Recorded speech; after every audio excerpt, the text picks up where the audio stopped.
નમસ્કાર મિત્રો, સ્વાગત છે તમારું ગીતાસ ટેસ્ટી કિચનમાં। આજે આપણે બનાવશું ઉપવાસમાં ફેવરેટ એવા એકદમ ક્રિસ્પી અને ટેસ્ટી સાબુદાણાના વડા। આ વડા બહારથી કડક અને અંદરથી સોફ્ટ હોય છે। તો ચાલો ફટાફટથી બનાવવાનું શરૂ કરીએ। સાબુદાણાના વડા બનાવવા માટે સૌથી પહેલાં આપણે 1 કપ સાબુદાણા લઈશું। હવે તેને 2 થી 3 વાર ચોખ્ખા પાણીથી ધોઈ લેશું અને માત્ર સાબુદાણા ડૂબે તેટલા પાણીમાં 3 કલાક માટે પલાળી દઈશું। હવે આપણે 5 મીડિયમ સાઇઝના બટેકા લઈશું।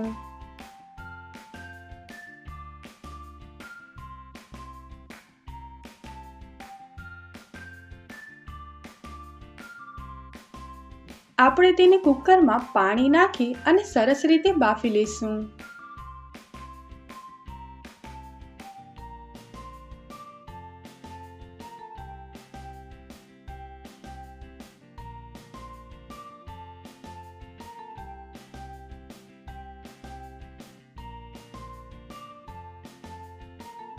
આપણા બટાકા બફાઈ જાય એટલે આપણે તેને બહાર કાઢી એકદમ ઠંડા થવા દઈશું।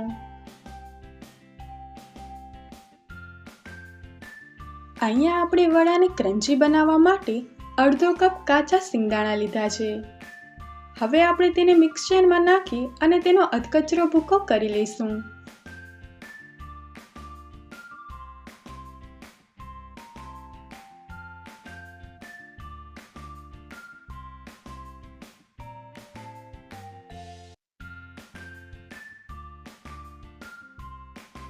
આપણા બટાટા ઠંડા થઈ જાય એટલે આપણે તેની છાલને કાઢી લઈશું।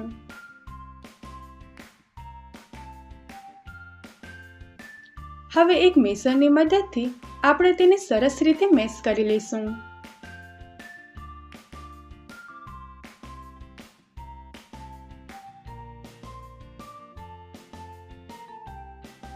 હવે એક મોટા વાસણમાં પલાળેલા સાબુદાણા લઈશું।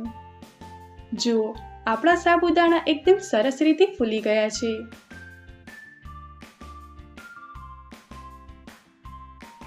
હવે આપણે તેમાં સિંગદાણાનો ભૂકો ને ઉમેરી દઈશું।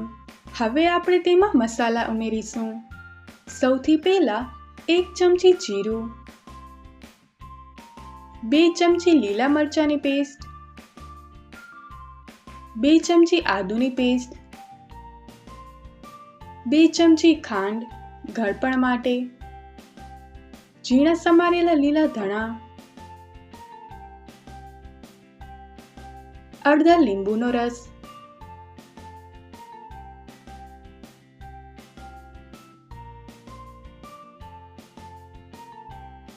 મેશ કરેલા બટેકાને ઉમેરી દઈશું। હવે આપણે આ બધું જ હાથથી બરાબર મિક્સ કરી લઈશું।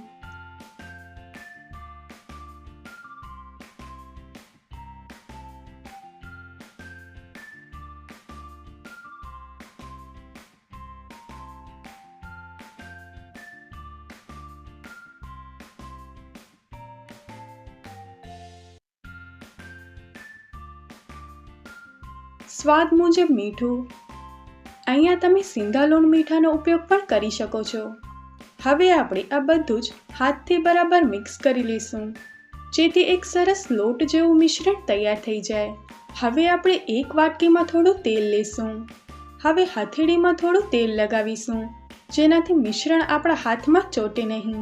હવે થોડું મિશ્રણ હાથમાં લઈને તેને સરસ ગોળ આકાર આપીશું।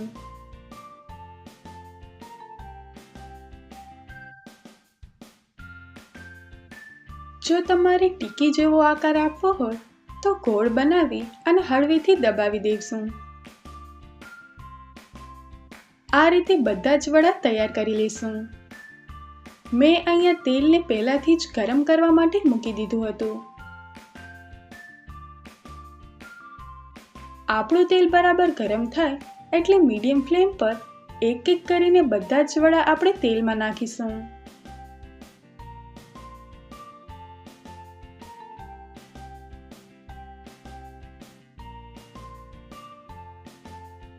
આપણે અહીંયા વડાને બંને બાજુથી ગોલ્ડન બ્રાઉન અને ક્રિસ્પી થાય ત્યાં સુધી તળવાના છે। સરસ રીતે તળાઈ જાય એટલે આપણે તેને બહાર કાઢી લઈશું.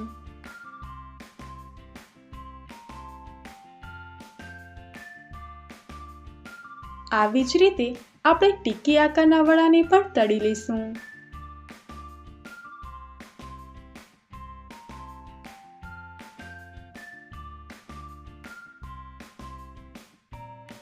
તો તૈયાર છે આપણા ગરમા ગરમ સાબુદાણાના વડા. આ વડા ખાટી મીઠી ચટણી, તીખી લીલી ચટણી અથવા તો દહીં સાથે ખાવામાં ખૂબ જ સ્વાદિષ્ટ લાગે છે. જો તમને ખાટી મીઠી ખજૂર આમલીની ચટણી કેવી રીતે બનાવી તેનો વિડીયો જોવો હોય તો તે તમને આઈ આઇકન ઉપર અને ડિસ્ક્રિપ્શન બોક્સમાંથી મળી જશે. જો તમને આ રેસિપી ગમી હોય તો વિડીયોને લાઈક કરજો, તમારા મિત્રો સાથે શેર કરજો અને આવી જ નવી રેસિપી માટે ગીતા's ટેસ્ટી કિચનને સબસ્ક્રાઇબ કરવાનું ભૂલશો નહીં.